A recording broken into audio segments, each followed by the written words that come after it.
DeWitt Proctor Conference, and I am very excited about this opportunity to welcome you to the Progressive Hour, a product and presentation of the Progressive National Baptist Convention Incorporated and the Samuel DeWitt Proctor Conference. And for this entire month, we've been celebrating Black History Month, as well as keeping our eyes on the many circumstances that impede the well-being of our community. The Progressive National Baptist Convention Incorporated continues with its theme, In Pursuit of Wholeness, Maximizing Our Potential. And the Samuel DeWitt Proctor Conference continues with our theme, The Journey to Justice, Between Holy Rage and Holy Hope. And thanks to the leadership of Reverend Dr. Timothy Stewart, the Progressive National Baptist Convention President, and the Reverend Dr. Ivor Carruthers, the General Secretary of the Samuel DeWitt Proctor Conference, you, our faithful ministry partners, will be equipped with information that you can actually trust as you continue to navigate life during these very unprecedented times of uncertainty. And we covenant with you to bring you critical knowledge that matters to all of us. This progressive hour is our hour. And we invite you to please take a moment to share this broadcast widely with your family, with your friends, and your social media followers. And we thank our sponsors that help to make this program even possible for us. The Coalition to Transform Advanced Care, or C-TAC as they're also known, and the Savannah Grove Baptist Church. And today we have a very important conversation about health in a time where all of us are at least thinking about vaccinations. And many of us have to be at least concerned about what one scholar called medical apartheid, the ways that are indelibly etched in some of our psyches that our ancestors were used for medical experiments without them even knowing about it. Our panelists today are none other than the Reverend Dr. James E.K. Hildreth, the president of Meharry Medical College, Reverend Dr. A. Oveta Fuller, who's an associate professor of microbiology and immunology at the University of Michigan Medical School, Reverend Dr. Gary V. Simpson, the leading pastor of the Concord Baptist Church of Christ, and Dr. Chu Chu Onwuachi-Saunders, the medical epidemiologist and pediatrician par excellence. And our moderator is radio and TV host and political analyst and commentator, lover, and liberator of the least of these, my friend and my comrade, none other than Reverend Mark Thompson. Put on your seatbelts. This is going to be a very important and riveting conversation. We will begin with you, please, Dr. Hildreth. First of all, describe for our audience the role you played with the FDA in approving the vaccines. Thank you, Reverend Thompson, and thanks to the organization for putting this very important conversation together. Actually, my colleague and I both, Dr. Fuller and I both served on the Vaccines and Related Biological Products Committee of the FDA. And what we do is we take the data from the vaccine trials, we review it, and make decisions about whether or not the benefits outweigh the risk, considering all the data they provided to us. The immunological response to the vaccine, the reactions to the vaccine, the level of antibodies generated, the level of immune responses that are made. So this group of about 20 experts, we get together, we review the data, we make recommendations to the FDA. There was no hesitancy on your part in terms of the vaccines as they were presented to you for approval. I wish that the number of African Americans that participated was a bit higher. 10% of the participants were African American. I wish the number had been higher than that. But the thing that I got some comfort from is that the number of people with underlying conditions, heart disease, hypertension, obesity, asthma, there were substantial numbers of persons with those conditions in the trials. And as you know, African Americans suffer from those things disproportionately from others. So we wanted to make sure that the vaccine worked in those individuals and the data were strong in people with underlying conditions. So I was very, very pleased to see that. Dr. Fuller, you were a part of the approval process too. What was your take? Were you comfortable with the process and equally comfortable with approving these vaccines? Well, thank you for the question and to the sponsors of this important event. So yes, I was on the FDA advisory committee. That was my first meeting with them. I think Dr. Hildreth had been there before. And I'll say I had a little bit less enthusiasm about these vaccines, and I'll tell you why.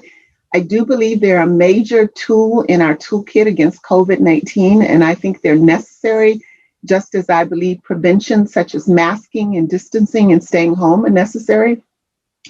But I am one where if you tell me what to expect or tell me what I even what I don't want to hear, but let me know that, then I can make up my mind and act from a place of being informed.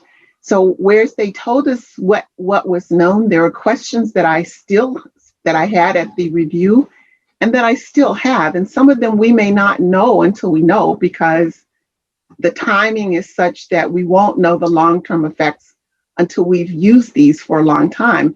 But I wanted to know, and now this is coming out transparently, do the vaccines, besides the 95% effectiveness at blocking disease, which is a huge big deal, let's not run by that. That is a major, major plus and a reason to get these vaccines if there's not some underlying condition that would prohibit it.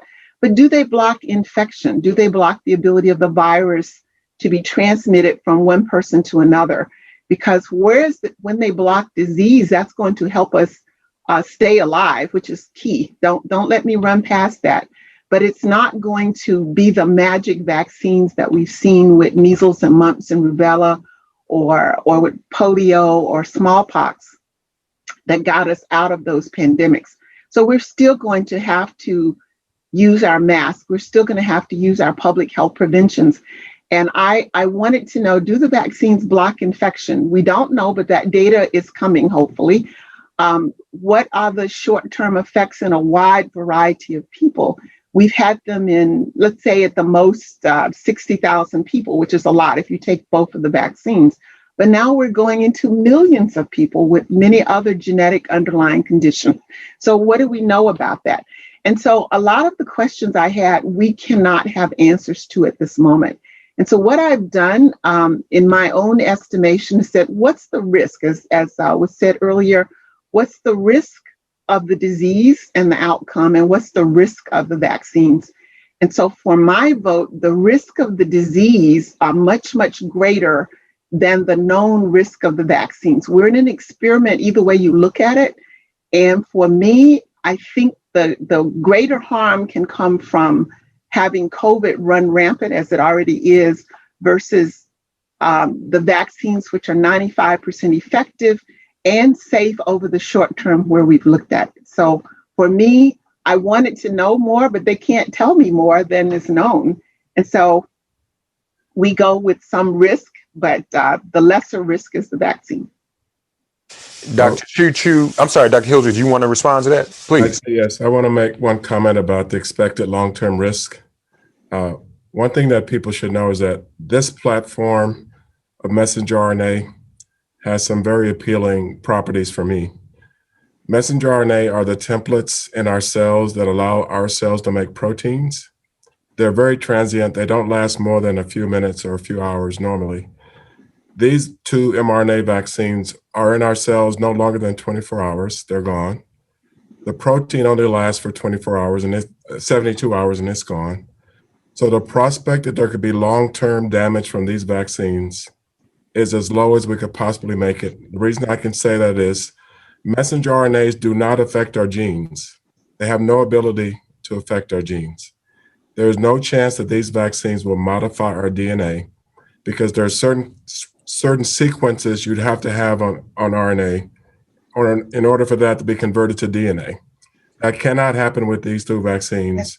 They're very transient. They're only going to last for 24 hours in our cells. They're gone. The protein is there for 3 days and it's gone. So the prospects for long-term harm are as low as they could possibly be. And that is one of the reasons I felt very comfortable with this. The other thing is many people have said, this is a new technology, so I should not trust it.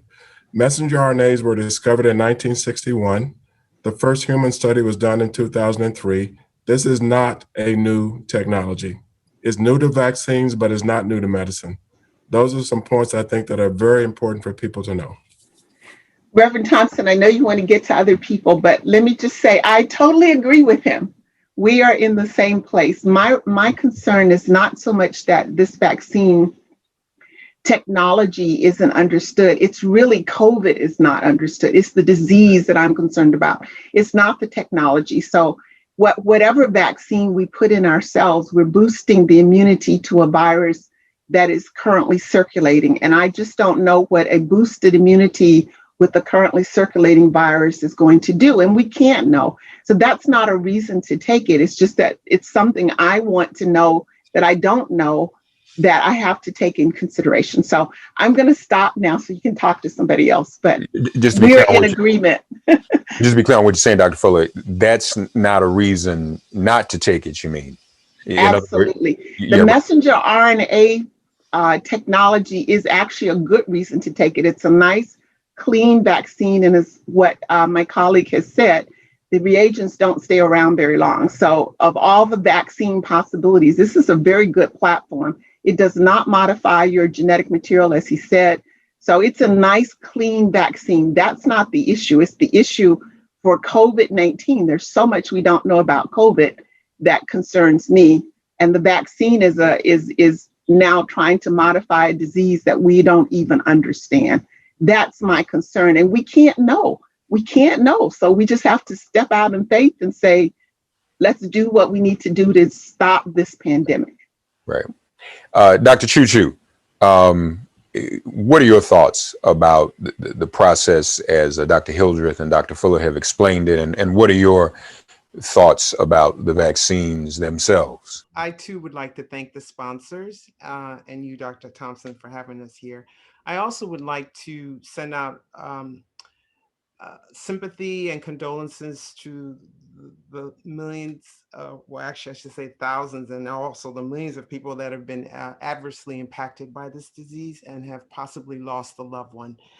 I think every time we speak about this, we need to acknowledge them because so many people are going through so much and they just can't see the light at the end of this tunnel.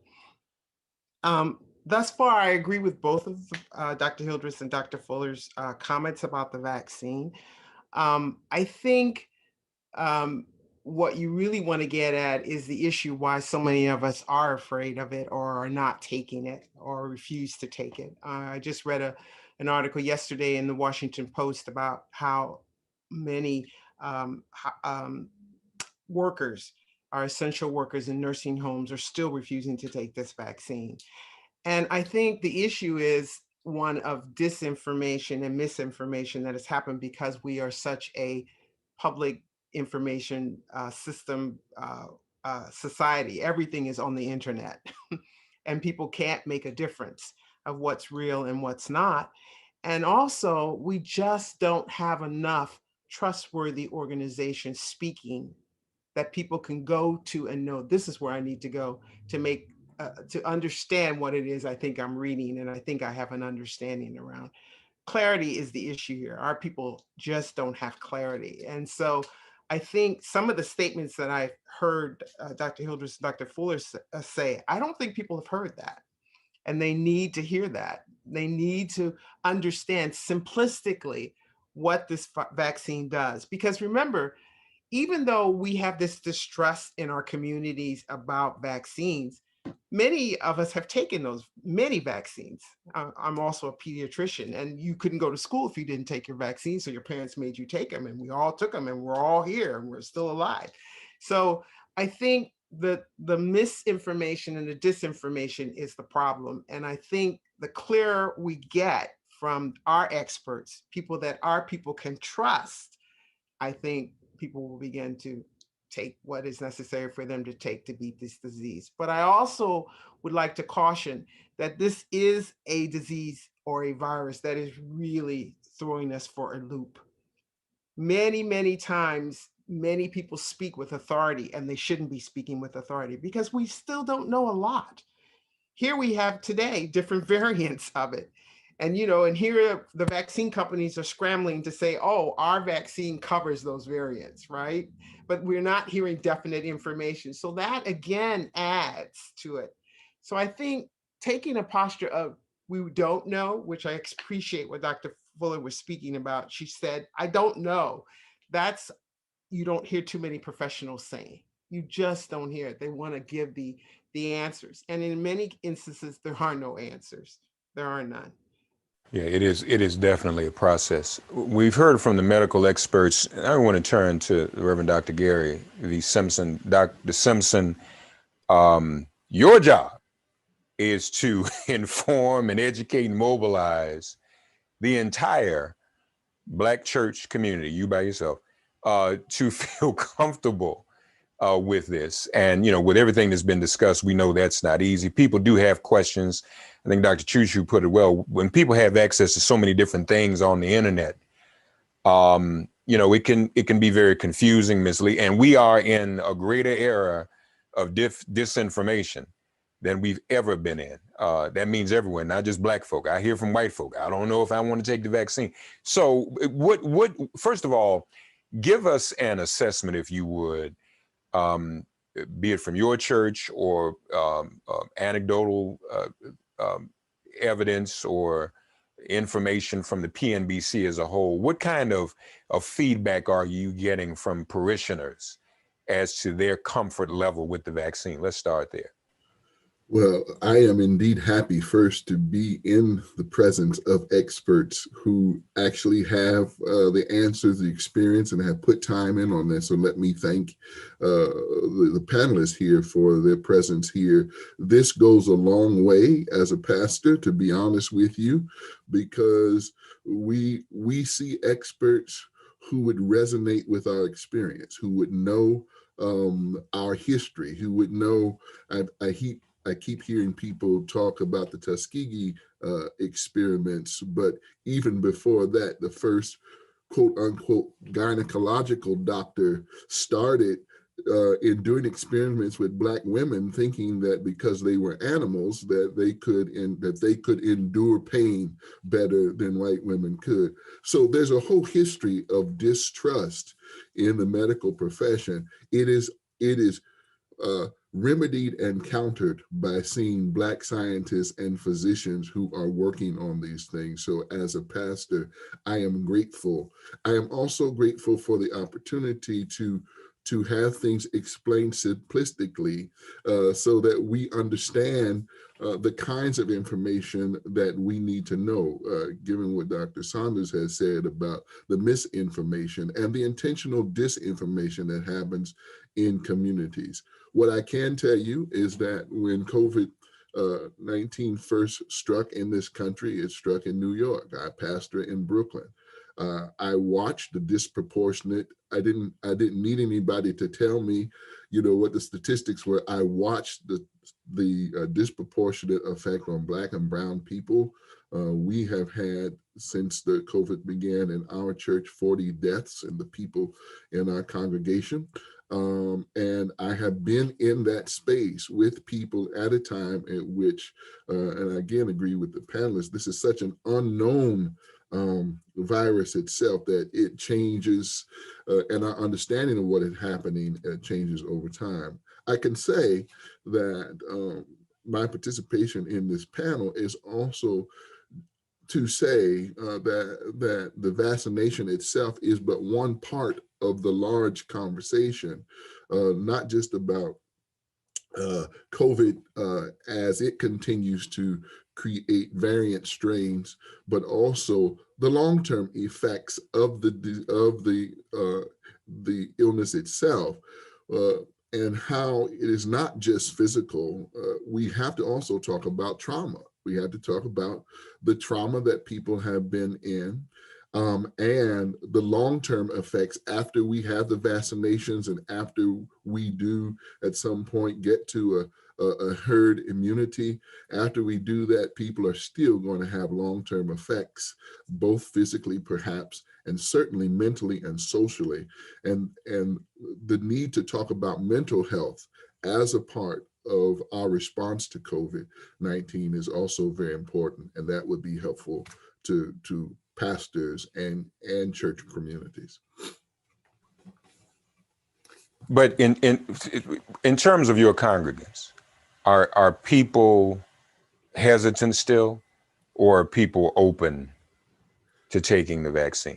I think you have the spectrum, as you do in all Black communities, and I think in conversations sometimes we believe there's a monolithic approach by Black people, that we are also a very diverse community too. In my own church, there are people who have had the vaccination already, who have qualified. We also sponsor a nursing home, which is adjacent to the church. And we are seeing some of the challenges, as was already mentioned, that some of the workers in the first round of the vaccination were hesitant to get the vaccination themselves, as well as the residents. I think that again, the important thing is to create the space so people can get the information at a level in which they can receive it, and for them to make the best informed decision, as Dr. Fuller has said, the best informed decision based on the information that they have. And that's what we're trying to do in churches at this point.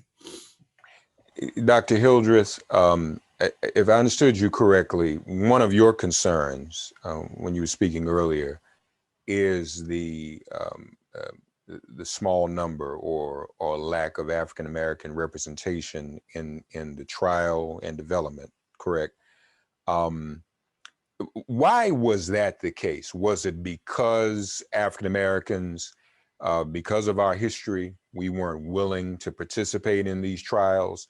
Or were there other reasons? Were the vaccine developers themselves not as effective with outreach to African Americans? Reverend Thompson, I think it's a combination of all those things, the hesitancy on the part of African Americans. But one thing the drug companies did not do is they did not elicit trusted organizations to enroll people in the trials. I've been saying this to anyone who will listen. Without trusted messengers, all the things that we're trying to do are going to be much more challenging. My research career has been in HIV, and part of my work was to find ways to get prevention messages that people could understand and accept. And one of the things I did here at Meharry my first time around was to start an organization called the Spread the Word Coalition. So physicians, researchers, and pastors of Black churches, we got together to come up with ways to inform the community about how to protect themselves against HIV. And as a matter of fact, Reverend Dr. Fuller was one of the people we engaged in that work.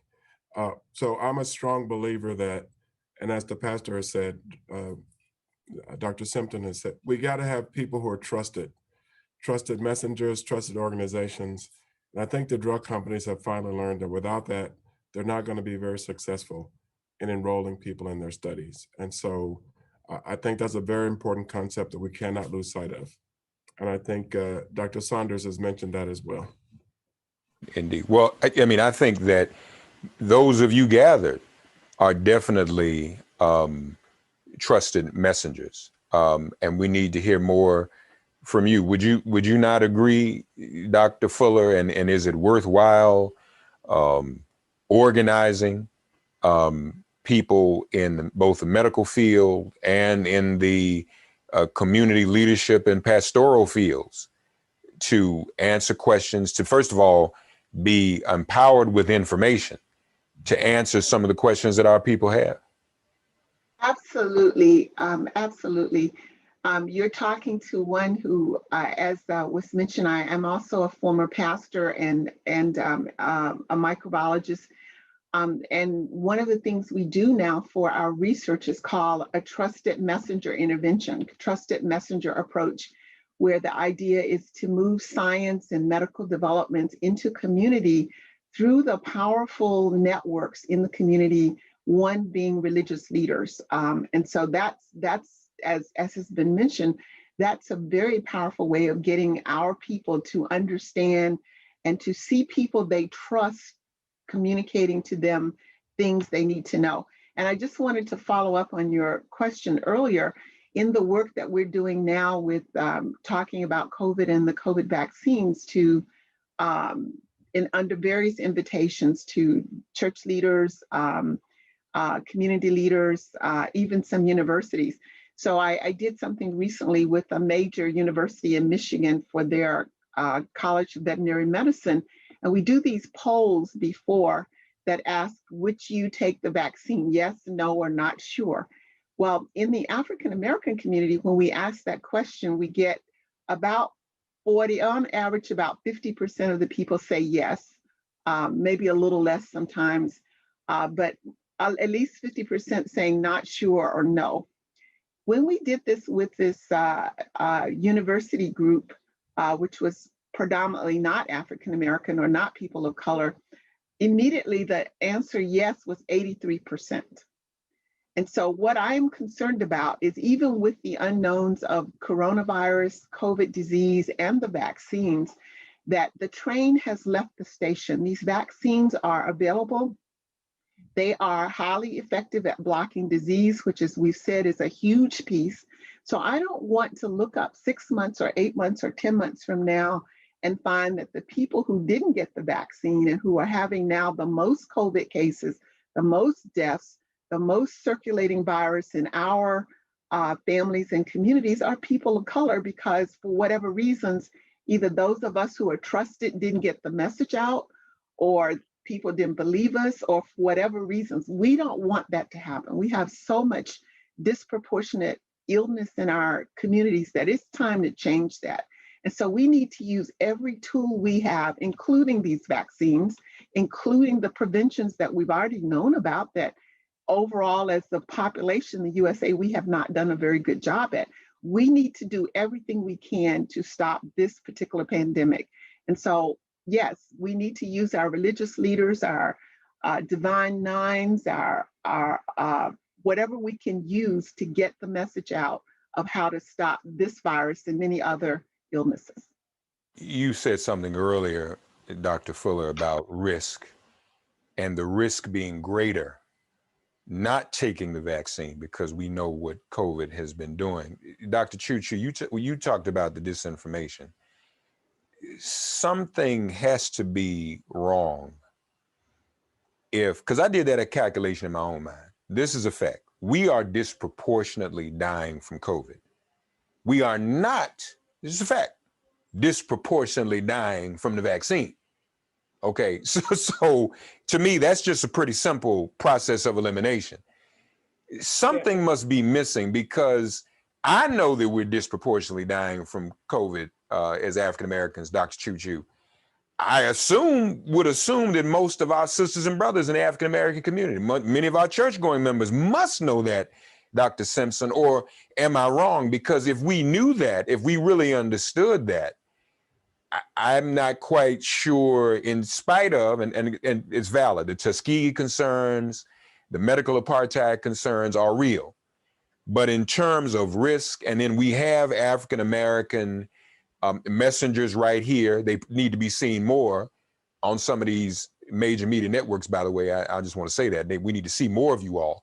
But it just seems to me that if we had the full awareness of the disproportionality COVID is having on our people, we would not necessarily be so hesitant, Dr. Chu Chu, to take the vaccine. Or am I being naive?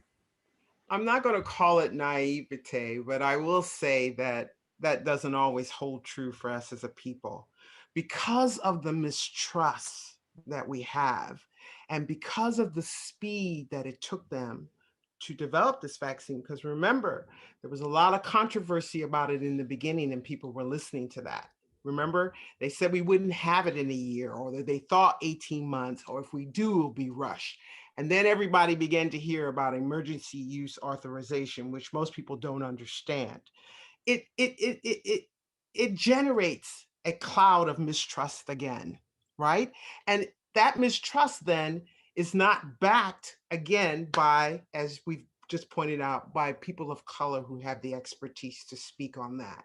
We're not speaking enough. You're right. We're not on the airways. All the experts I've heard from do not look like me. even though I've had the same experience as most of them have had. I'm a CDC trained medical epidemiologist that's worked as a public health professional my whole career. What don't I bring to the table? But we're not there. And one of the things, let me give you a really good example of this. Do you realize that if you take the vaccine, your behavior should not change? Before you took the vaccine, the preventive strategies we want you to put in place. After you take the vaccine, that's important. Our people don't know that. They're not hearing that. I think that's important to say. That's important to say. This is not a bulletproof vaccine. Yes, it might prevent you from getting, as Dr. Fuller has put out, it ameliorates the disease process. It doesn't prevent you from getting it. You might still get COVID. You will still might get a COVID positive result. We don't know. These are the things I'm saying that we as professionals who know the ambiguity need to speak about. And when our people hear that, they become more comfortable. They become more comfortable. I'm like, as Dr. Hildreth said, I've been on this bandwagon with public health strategies. They take a while, but if you keep at it and you explain to people and you bring the clarity into flow, it'll work. And I don't think it's been done with this disease. And I'm not blaming anybody because I know it's been something that has hit us quickly. Many of us, a lot of people don't know what to do, but I'm just saying we've got to stop a minute and pause. And that's what I tell all my friends who call me and ask me, should they take it? I say, pause, look at the research, definitely talk to your healthcare professional because you may not remember something that you're allergic to that they might remember. And remember that even if you do take this vaccine, your behavior cannot change. As a matter of fact, I would say intensify your behavior as it relates to preventing this process because people tend to let their guard down when they do get a vaccine. And that's not what we want. It won't give us what we want. It will not give us what we're looking for. And that, I have not heard anybody say that. Yeah, amen. Thank you. Dr. Simpson, have you found a theological argument or moral argument to encourage your congregants and Black pulpits and Black churches in general to encourage people to take the vaccine? I think we've heard one today. I don't know if we're going to find a Bible verse for this, but I do think that to trust what you have heard from people who can articulate it. Part of this is just recognizing that the faith and theology is not so much about having the right answer. So many people approach their religion, look at the Bible for an answer. The Bible really is an opportunity to create the questions, and we have to frame our questions right. If we do anything to teach people things in this age of ambiguity as a pastor, I need to have people ask the right questions, because so often we ask questions that don't help us to get to good solutions. And so what are my chances? And what are my chances I have to ask of taking the vaccination? I am going to take it when they finally get to me in the list of people. I am going to take it. I am clear that I have a responsibility also. If you ask for a theological reason, this virus has hit us at one of the most vulnerable places in American culture, and I'll talk about this country particularly, and that is underneath everything we do and say, we are very selfish people.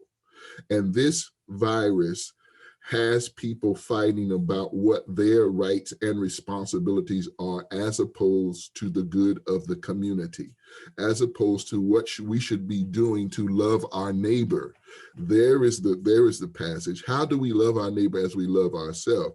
And a part of that is being responsible. I don't want anybody bringing me something unbeknownst. And so one of the jobs I have is to model for the congregation. We have not been in our church since the 15th of March. We've been meeting just like this in Zoom, because I am afraid that unbeknownst to us, we may unintentionally infect somebody that we love and care about. I don't want that responsibility or that weight upon my shoulders. The best thing I can do to love my neighbor as myself is to stay at home, practice the things that have been spoken about today, and make an informed decision that, yes, I am going to take the vaccination when it is available to me. Reverend Thompson? Yes, please. I was coming to you next, Dr. Hildreth, please. I wanted to follow up on a comment that Dr. Saunders made, where we're not to blame anyone for this. Well, I do blame someone for this. We knew from the very beginning that this disease was going to disproportionately impact people of color. We knew that by looking at the people in China. China is a very racially homogeneous nation. But if you were obese, smoked, had heart disease, hypertension, asthma, diabetes, you were going to get more sick and die from this than others. Who in America has the disproportionate burden of those things? We do. We saw from the very beginning that this was going to happen. As soon as it was made public that older people, brown people, and Black people were disproportionately dying from this, guess what? It seems that the leadership of the nation turned its attention elsewhere. So yes, I'm blaming someone. I'm blaming them for sure. Because racism, again, as it does throughout all of the fabric of America, raised its ugly head. So yes, I'm blaming some people. I apologize, but yes, there's blame to be assigned here. Yes, there is. None to apologize for. Amen. I think we would all concur. There's nothing to apologize, and I don't want you to. I hope I'm not giving the impression that I don't believe that racism played out in this at all. No, I was trying to say that. I just think that's something that needs to be said out loud because it's true. Yeah. We could have done so much better, and lives could have been saved, and livelihoods that have been lost, and children who've lost their educational opportunity if there had been a national strategy from the beginning. But that's water under the bridge now. So we can go back and say that was the case. But here's what I want to look forward to, and that is that you asked for a theological basis, and you were given one. We need to do this for ourselves. But if I said when the vaccine was available to me, that I might pass it by for two reasons. One, I want some more information about some things, but two, I am not at greatest risk. I'm here at my home. I teach from here. I don't have to go out unless I have to go out. But my mother, who's 96 years old in North Carolina, lives in her own home, and she has underlying conditions. And if her grandchildren or great-grandchildren come to visit her, or even her healthcare provider, bring the virus to her, she's at great risk. So I said, when the vaccine becomes available to my mother, I will take her immediately to get that vaccine because she needs that protection.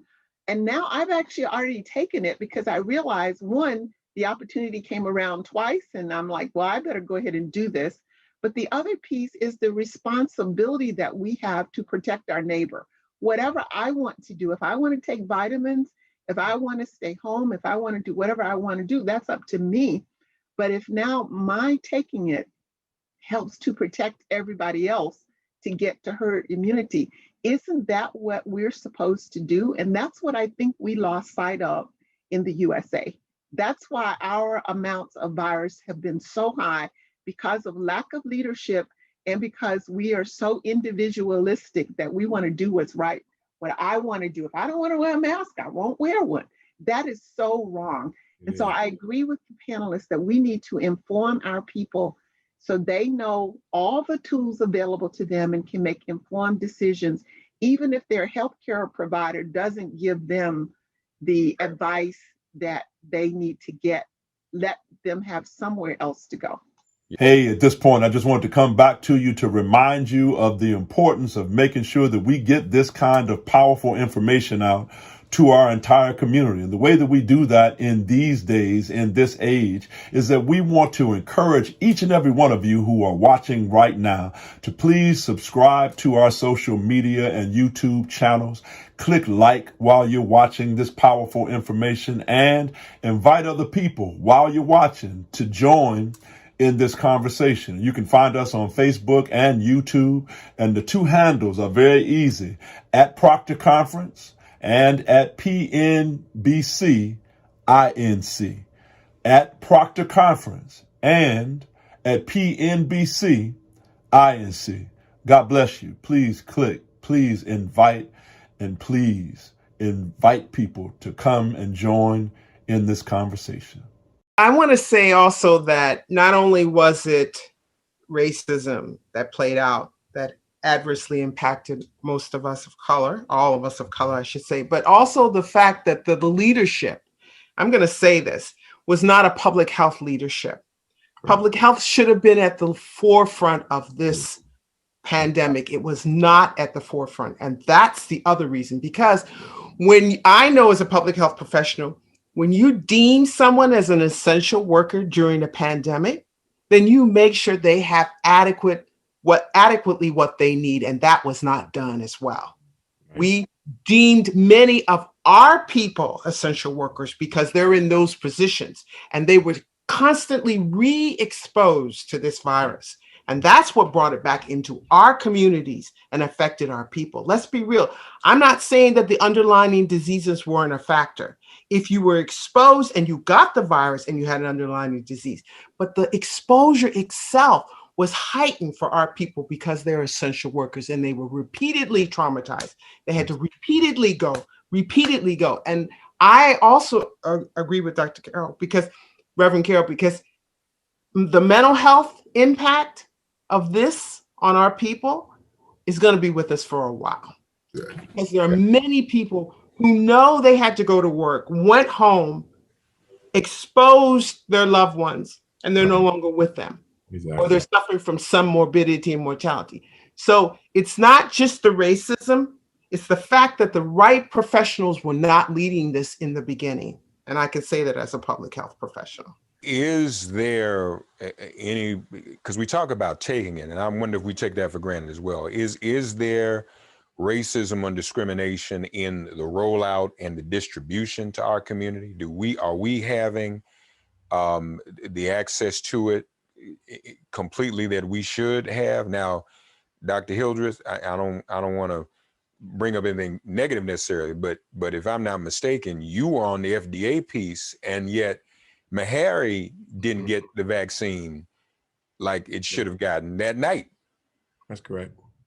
We were left off the list that was generated, but thankfully, the hospital systems and the city respect us enough that they made sure we got vaccine when they got it.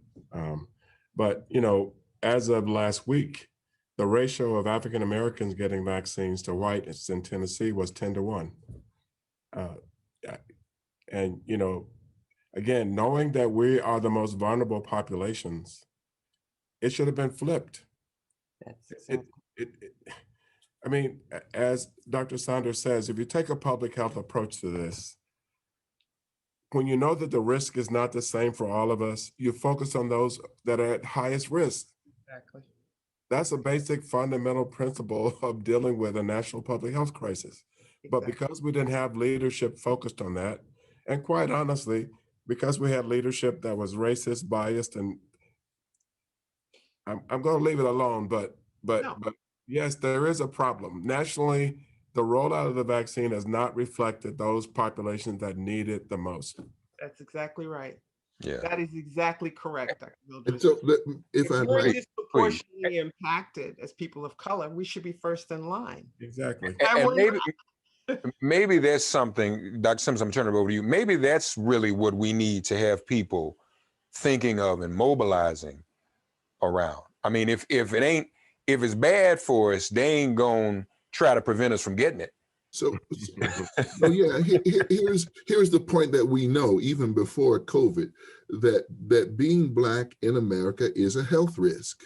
That the fact is that we are disproportionately victims of a lot of challenges that come with the addition of the stress that comes with dealing with a racist institution.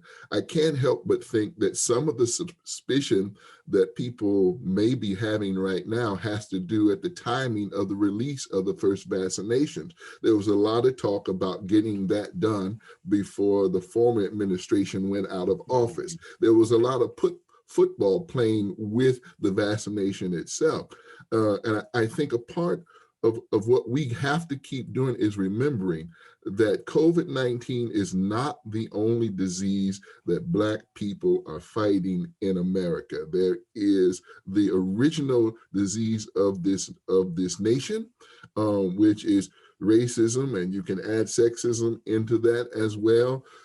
And the disease of commodifying and making a value, a dollar value on public health, so that even though the vaccination itself is free to people to get, we also have to talk about, again, because we don't know long-term effects about the care that people might need as we continue to deal with COVID going along. So I just want to put that in there too. And that has something to do with the reason why there might be what we might call a hermeneutic of suspicion for Black people who are always dealing with these other two things in addition to whatever are the health specific realities. We're going to get ready for final comments shortly. But Dr. Hildreth, let me come back to you for a moment if I could. Dr. Chu Chu said, and I'd like for you to address this, that the vaccine does, if I heard you correctly, Dr. Chu Chu, does not prevent you from being infected, but rather ameliorates. Could you address that, one? Two, I had the pleasure of just the other day interviewing Dr. Cosette Lyons-Jones, who I'm sure many of you know, in Watts, the Watts Healthcare Corporation. And you mentioned, sure I close I was listening, Dr. Hildreth, you mentioned the messenger RNA and the advantages of that process. I asked her about the new variants that we're seeing. Mm-hmm. And she said, using the messenger RNA in the way that it was used, and I'd like you to comment on this, creates a scenario where things can be, if another vaccine or if an adjustment needs to be made with new variants, the messenger RNA process makes that a little more convenient. Yes. So if you could address both whether or not it prevents and what it might mean in terms of these new variants.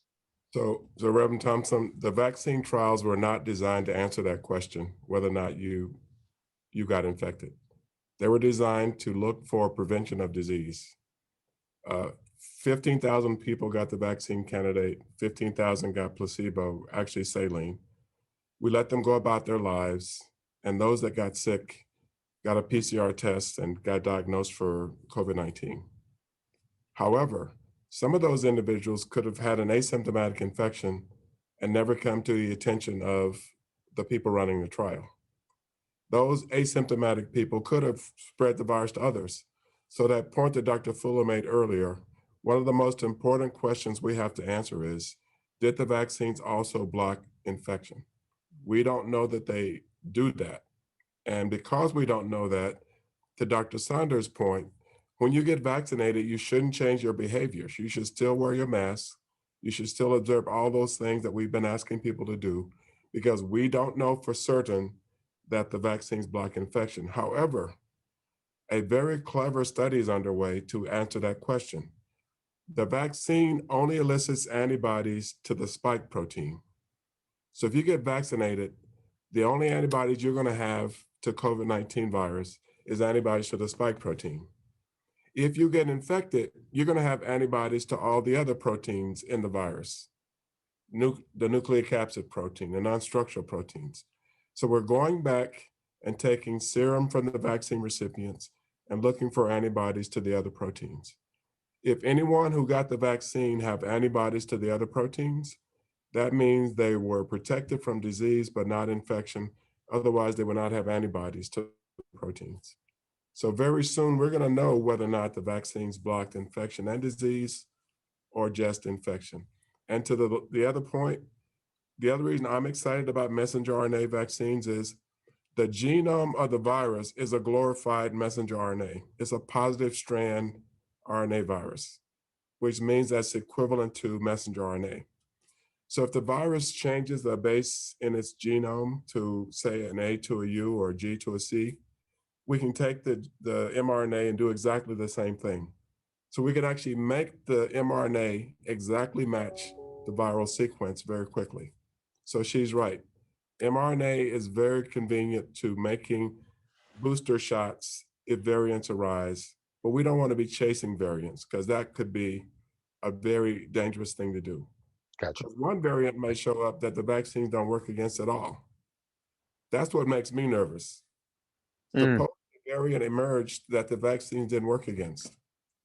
We'd have to go back to ground zero. Who wants to do that? Yeah. So my advice is let's send this virus to the pit. let's suppress it out of our communities so we don't have to worry about a variant emerging that we don't have a vaccine to. That would be really bad. All right, folks, want to go around now. Sorry. No, that's fine. No, great. You don't have anything to apologize for, Dr. Hildreth, at all. Nothing you said you should apologize for. And we appreciate you calling out the no good racist in chief who didn't do what he was supposed to do in this. All right. Let's go around. And I believe the Progressive National Baptist Convention, the PNBC, would like us to make the most reasonable and effective case for our people to be informed, one, and two, to be vaccinated for their own safety and survival.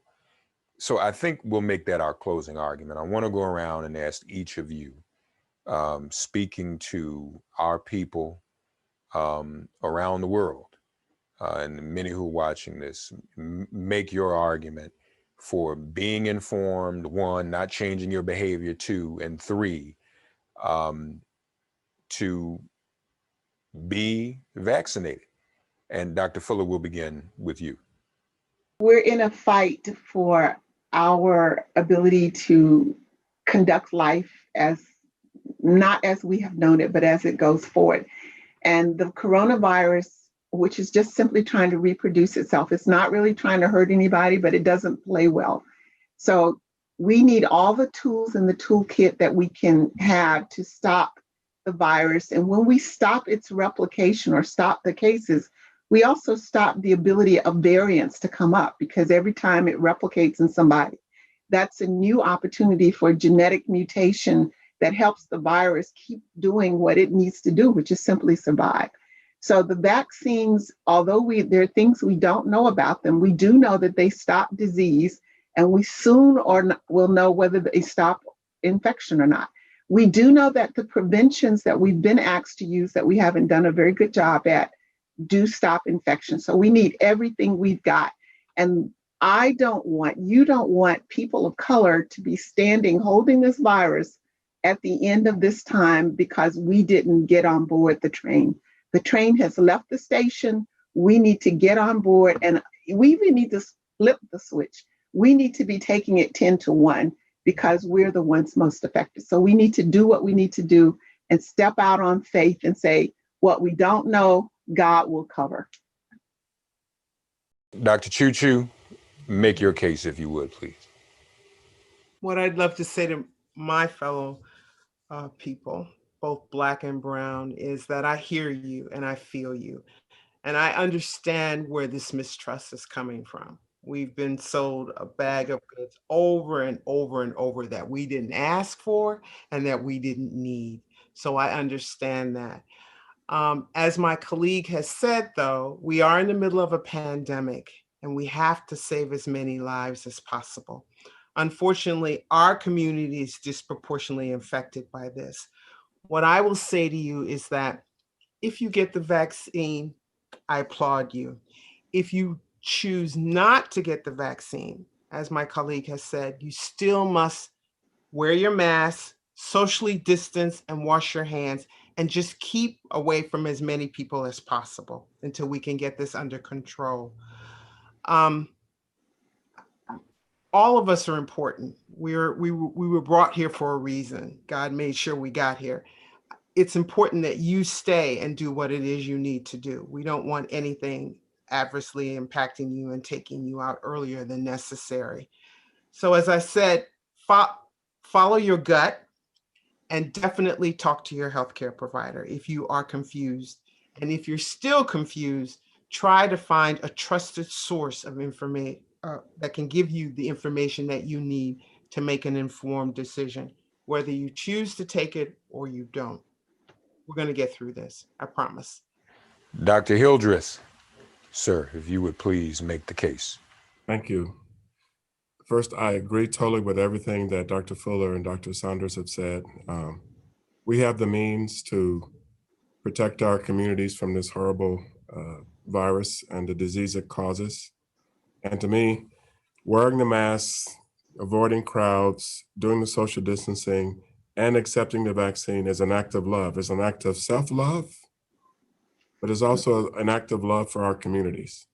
Because when you do these things, you're not just protecting yourself, you're protecting all the people around you in our communities. And we cannot let, with all due respect to all of us, we cannot let the hatred, the history of atrocities on Black bodies going all the way back to 1619, we cannot let that cause us to make a decision for self-harm, because that's what this would mean if we don't do the things we need to do to protect. So I'm pleading actually with people, get the information you need to make an informed decision and make the decision you're going to help us save our communities by either getting the vaccine or wearing a mask, avoiding crowds, and keeping the distance.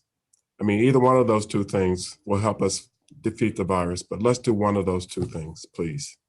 And thank you. All right.